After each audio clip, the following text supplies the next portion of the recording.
ಕೆಂಪೇಗೌಡ ಅಂತಾರಾಷ್ಟ್ರೀಯ ವಿಮಾನ ನಿಲ್ದಾಣದ ರಸ್ತೆ ತಡೆದು ಇಂದು ಪ್ರತಿಭಟನೆಯನ್ನ ನಡೆಸಲಾಯಿತು.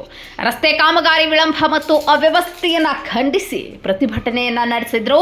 ದೇವನಹಳ್ಳಿ ತಾಲೂಕಿನ ಬೂದಿಗೇರಿ ಗ್ರಾಮದ ಸರ್ಕಾರಿ ವಿದ್ಯಾರ್ಥಿ ವಸತಿ ಶಾಲೆಯ ಮುಂಭಾಗ ಧರಣಿಗೆ ಕೂತಂತಹ ಗ್ರಾಮಸ್ಥರು ವೈಟ್ ಫೀಲ್ಡ್ನಿಂದ ಕೆಂಪೇಗೌಡ ಏರ್ಪೋರ್ಟ್ಗೆ ರಸ್ತೆ ಕಲ್ಪಿಸುವ ರಸ್ತೆಯನ್ನ ತಡೆದು ಪ್ರತಿಭಟನೆಯನ್ನ ನಡೆಸಲಾಯಿತು. ಕಳೆದ 7-8 ವರ್ಷಗಳಿಂದ ನಡೆಯುತ್ತಿರುವ ಈ ರಸ್ತೆ ಕಾಮಗಾರಿ KRDCL ಸಂಸ್ಥೆಯಿಂದ ನಡೆಸುತ್ತಿದ್ದಂತಹ ಈ ಕಾಮಗಾರಿ ಬೂದಿಗೆರೆ ಕ್ರಾಸ್ನಿಂದ ಮೈಲನಹಳ್ಳಿವರೆಗೆ ರಸ್ತೆ ಕಾಮಗಾರಿ ಮಾಡಲಾಗ್ತಾ ಇತ್ತು. ದಿನನಿತ್ಯ ಸಂಭವಿಸುತ್ತಿರುವ ಅಪಘಾತಗಳಿಂದ ರೋಸಿ ಹೋಗಿರುವಂತಹ ಗ್ರಾಮಸ್ಥರು ಪ್ರತಿಭಟನೆಯಿಂದ ಕಿಲೋಮೀಟರ್ ಗಟ್ಟಲೆ ಟ್ರಾಫಿಕ್ ಜಾಮ್ ಆಗಿತ್ತು. ಟ್ರಾಫಿಕ್ ಜಾಮ್ನಿಂದ ವಾಹನ ಸವಾರರು ಪರದಾಡುವಂತಹ ಪರಿಸ್ಥಿತಿ ಬಂದೊದಗಿತು. ಪ್ರತಿಭಟನೆಕಾರರ ಮನವೊಲಿಸಲು ಪೊಲೀಸರು ಹರಸಾಹಸವನ್ನೇ ಪಟ್ಟರು. KRDCL ಸ್ಥಳಕ್ಕೆ ಬಂದು ಪರಿಹಾರ ಸೂಚಿಸುವವರೆಗೂ ಧರಣಿ ಬಿಡೋದಿಲ್ಲ ಅಂತ ಪಟ್ಟು ಹಿಡಿದರು ಗ್ರಾಮಸ್ಥರು. ಬೆಂಗಳೂರಿನ ಗ್ರಾಮಾಂತರ ಜಿಲ್ಲೆಯ ದೇವನಹಳ್ಳಿ ತಾಲೂಕಿನ ಬೂದಿಗೆರೆ ಗ್ರಾಮ ಇದಾಗಿದೆ.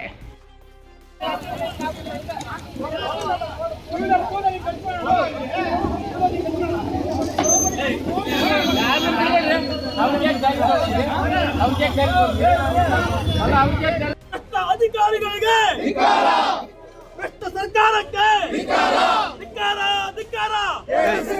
ಹೋರಾಟ. ಎಷ್ಟು ವರ್ಷದಿಂದ ಈ ವಿಳಂಬದ ಸರ್ಕಾರಕ್ಕೆ ನಿರಂತರ ನಿಮ್ಮ ಮುಂದೆ ಜನಸೇನಾ ಕರ್ನಾಟಕ ಟಿವಿ. ಧಿಕ್ಕಾರ ಧಿಕ್ಕಾರ.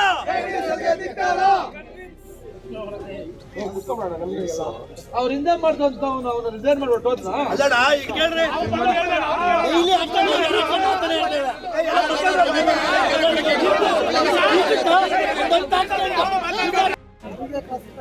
ಇವಾಗ ಸಾಮಾನು ಬರಬೇಕಾಗಿ ಅಧಿಕಾರಿಗಳು ಎಲ್ಲೋ ಒಂದು ಕಡೆಗೆ ನಮ್ಮ ಒಂದು ನಿರ್ಲಕ್ಷ್ಯ ಮತ್ತು ಉದಾಸೀನದ ಒಂದು ಬೇಜವಾಬ್ದಾರಿಯ ವರ್ತನೆಗಳು ಅವರಿಗೆ ಅರಿವಾಗೈತೆ. ಅದರಿಂದಲೇ ಅವರು ಸಹ ಎಲ್ಲೋ ಒಂದು ಕಡೆಗೆ ಈ ತರ ನಮ್ಮನ್ನ ಈ ಕಾಯಿಸ್ತಕ್ಕಂಥ ಕೆಲಸ ಮಾಡ್ತಾ ಇದ್ದಾರೆ. ದಯಮಾಡಿ ಇದನ್ನು ಅರ್ಥ ಮಾಡ್ಕೋಬೇಕು. ನಾವು ನಾವು ಸಾಕಷ್ಟು ನಾವು ಕಾಲ್ ಮಾಡಿ ಸಾಕಷ್ಟು ಬಾರಿ ಅವ್ರಿಗೆ ನೆಟ್ವರ್ಕ್ ಕೂಡ ಕೊಟ್ಟಿದ್ದೀವಿ. ಹಾಗಾಗಿ ಇವತ್ತು ದಿನ ನಾವು ಸುತ್ತಮುತ್ತ ಎಲ್ಲ ಸೇರಿ ಪ್ರತಿಭಟನೆ ಯಾವುದೇ ಅವರು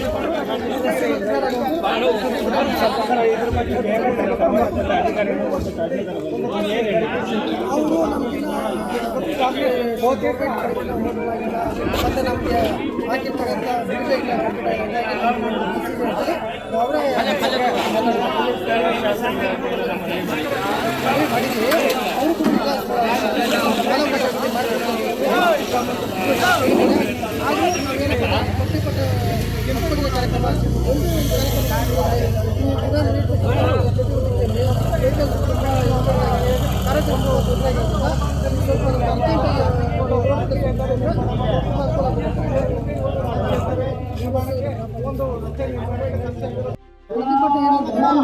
KRDC ಡಿಪಾರ್ಟ್ಮೆಂಟ್ಗೆ ತುಂಬ ಅರ್ಜಿ ಕೊಟ್ಟಿದ್ದಾರೆ.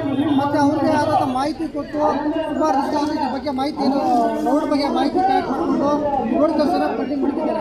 ಸುಮಾರು 7 ವರ್ಷದ ಕೆಲಸ ಮಾಡ್ತಾನೆ ಇದ್ದಾರೆ. ಈ ರೋಡಲ್ಲಿ ಪ್ರತಿನಿತ್ಯ ಏರ್ಪಡೆ ಹೋಗ್ತಕ್ಕಂಥ ಗಾಡಿಗಳು ದಿನನಿತ್ಯಕ್ಕೆ 3-4 ವರ್ಷ ಮಾಡ್ತಾ ಇದ್ದಾರೆ. ಇದ್ರ ಬಗ್ಗೆ ಏನು ಕೆಲಸ ಹೋಗ್ತಾ ಇದ್ದಾರೆ ಯಾರೋ KRDC ಇದ್ರ ಬಗ್ಗೆ ನಾವು ಮಾಹಿತಿ ಕೇಳಿದ್ರೆ ಅದ್ರ ಬಗ್ಗೆ ಗಮನ ಕೊಡಲ್ಲ, ಮಾಹಿತಿನೂ ಕೊಡಲ್ಲ. ನಿನ್ನೆ ಬಂದಿದ್ದಾರೆ, ಏನು ಸರ್ ಇಷ್ಟೆಲ್ಲ ಹೋರಾಟ ಮಾಡಿದ್ರು, ಇದ್ರ ಬಗ್ಗೆ ನೀವು ಮಾಹಿತಿ ಏನು ಕೊಡೋದಿಲ್ಲ ಬಂದು ನಮಗೆ ಸರ್ಕಾರದಿಂದ ಕಂಟಿನ್ಯೂಸ್ ಆಗಿ ಚೆನ್ನಾಗಿ ಸ್ಪಂದನೆ ಸರ್, ಎಷ್ಟು ವರ್ಷದಿಂದ ಕಾಮಗಾರಿ ನಡೀತಾ ಇದೆ? ಇದ್ರ ಬಗ್ಗೆ ಸಂಬಂಧಪಟ್ಟ ಸ್ಥಳೀಯ ಶಾಸಕರಿಗಾಗಲಿ ಸಂಸದರಿಗಾಗಲಿ ಇದ್ರ ಪರವಾಗಿ ಏನಾದ್ರು ಮನವಿ ಸ್ಥಳೀಯ ಶಾಸಕರು ಮಾತಾಡಿದ್ರೆ ಅವ್ರು ಆಯ್ತಪ್ಪ ಈಗ KRDC ಅವ್ರಿಗೆ ನಾನು ತಕ್ಷಣ ಕಳಿಸಿ ಅವ್ರನ್ನ ಕೆಲಸ ಮಾಡೋದಕ್ಕೆ ಏರ್ಪಾಡು ಮಾಡ್ತೀನಿ ಅಂತೇಳಿ ಅವರು ಆಶ್ವಾಸನೆ ಕೊಟ್ಟಿದ್ದಾರೆ. ಹಾಗಾಗಿ ನಾವು ಆ ಆಶ್ವಾಸನೆ ತಲೆ ಕೊಟ್ಟು ನಾವು ಇದುವರೆಗೂ ಏನು ಹೋರಾಟ ಮಾಡೋದು ಬೇಡ, ನಾವು ಕಾಲಾವಕಾಶ ತಗೊಳ್ತಾ ಇದೆ. ಇದುವರೆಗೂ ಹಾಗಾಗಿ ಮನನೊಂದಂಥ ಸಾರ್ವಜನಿಕರು ಇಬ್ಬರು ಯಾವುದಾದ್ರೂ ಹೋರಾಟ ಸಾಧಕರಿಗೆ ತಮ್ಮ ಹೆಸರು ಸರ್? ನಾವು ಸ್ಥಳೀಯ ಪಂಚಾಯತ್ ಸದಸ್ಯರು. ನಾವು ಮೊನ್ನೆ KDC ವಿರುದ್ಧ ಪ್ರತಿಭಟನೆ ಮಾಡೋಣ ಅಂತ ಹಮ್ಮಿಕೊಂಡಿದ್ರೆ ಅವರು ಅಧಿಕಾರಿಗಳು ನಮ್ಗೆ ಸ್ಪಂದಿಸಿಲ್ಲ. ನಾವು ಆ ಅಧಿಕಾರಿಗಳು ಕಾದು ಸುಸ್ತಾಗಿ ಪ್ರತಿಭಟನೆ ಹಮ್ಮಿಕೊಂಡಿದ್ದೀರಿ. ಇವಾಗ ಗಂಟ ಈ ಭ್ರಷ್ಟಾಧಿಕಾರಿಗಳು ಇವಕ್ಕೂ ಸ್ಥಳಕ್ಕೆ ಬಂದಿಲ್ಲ. ಈ ಸಮಸ್ಯೆ ಹೇಳ್ಕೊಳ್ಳೋಣ ಅಂದರೆ ನಮ್ಗೆ ಬಿಸಿಲ ಕಾಯಿಸ್ತಾ ಇದ್ದಾರೆ. ನಮ್ಮ ಪೊಲೀಸರು ಸಹ ಇಲ್ಲಿ ಬಂದಿದ್ದಾರೆ ಈ ಅಧಿಕಾರಿಗಳ ಪರವಾಗಿ. ಈ ಸಮಸ್ಯೆ ಬಗೆಹರಿದ ಇದ್ದಲ್ಲಿ ನಾವು ಮುಂದಿನ ಇನ್ನೂ ಉಗ್ರವಾದ ಹೋರಾಟವನ್ನು ಮಾಡ್ತೀವಿ ಅಂತ ನಿಮ್ಮ ಮುಖಾಂತರ ತಿಳಿಸ್ತಾ ಇದ್ದೀನಿ. 8 ವರ್ಷ ಬೇಕಾದ್ರೆ ಇದು ಏನೋ ರೋಡ್ ರೆಡಿ ಮಾಡೋಕ್ಕ. ಆಮೇಲೆ KDC ಅಧಿಕಾರಿಗಳಿಗೆ ನಾವು ಪೇಮೆಂಟು ಜಮೀನು ಬಿಟ್ಕೊಟ್ಟಿದ್ದೀರಿ. ದುಡ್ಡು ರಿಲೀಸ್ ಮಾಡಿದ್ರೆ ದಾಖಲಾತಿಗೆ 2 ವರ್ಷದಿಂದ ಕೊಟ್ಟಿದ್ದೀರಿ. ಇವಾಗ ಗಂಟ ಅವರು ಸ್ಪಂದಿಸ್ತಾ ಇಲ್ಲ ಏನೋ ಅಧಿಕಾರಿಗಳು. ದಯವಿಟ್ಟು ಕೂಡಲೇ ನಮ್ಮ ಮಾನ್ಯ ಸಚಿವರಾದ ಮುನಿಯಪ್ಪನವರು, ನಮ್ಮ ಸಂಸದರು ಸುಧಾಕರ್ ಅವರು, ಇನ್ನು ಮೇಲಿನ ಮುಖ್ಯಮಂತ್ರಿಗಳು ಗಮನಕ್ಕೆ ಹೇಳ್ತಾ ಇರೋ ಅಂತ ನಾನು ವಿನಂತಿ ಮಾಡ್ಕೊತಾ ಇದ್ದೀನಿ. ದಿನನಿತ್ಯ ಒಂದಲ್ಲ ಎರಡು ಏನೋ ಪ್ರತಿನಿತ್ಯ ಆಕ್ಸಿಡೆಂಟ್ಗಳಾಗ್ತಾ ಇದೆ. ಈಗ ಬೆಳಗ್ಗೆ ಸುಮಾರು 10 ಗಂಟೆಯಲ್ಲಿ ಈ 2 ವೆಹಿಕಲ್ಗಳು ಪಲ್ಟಿ ಹೊಡೆದಿದೆ. ಆ ಥರ ಕಳಪೆ ಕಾಮಗಾರಿಯನ್ನು ಇವರು KDC ಅಧಿಕಾರಿಗಳು ಮಾಡಿದ್ದಾರೆ. ಮೊನ್ನೆ ರಾತ್ರಿ ನಿಮ್ಮ ಮಾಧ್ಯಮದ ಮುಖಾಂತರ ಮಾಹಿತಿ ಕೊಟ್ಟಿದ್ರೆ ರಾತ್ರಿ ಕಳ್ಳರ ಥರ ಬಂದು ಸುಮ್ಮನೆ ಮಣ್ಣನ್ನು ಹೊಡ್ಕೊಂಡು ಹೋಗಿ ಕರೆ ಮಣ್ಣು ಹಾಕೊಂಡು ಹೋಗಿದ್ದಾರೆ. ಆ ಕರೆ ಮಣ್ಣು ಹಾಕೊಂಡಿದ್ದಕ್ಕೋಸ್ಕರ ಮೊನ್ನೆ ಗಾಡಿ ಸ್ಲಿಪ್ ಆಗಿ ಬಿದ್ದಿದ್ದಾರೆ. ಸಿಟಿ ಹಾಸ್ಪಿಟಲಲ್ಲಿ ಅಡ್ಮಿಟ್ ಮಾಡಿದ್ದೀವಿ ನಾವು.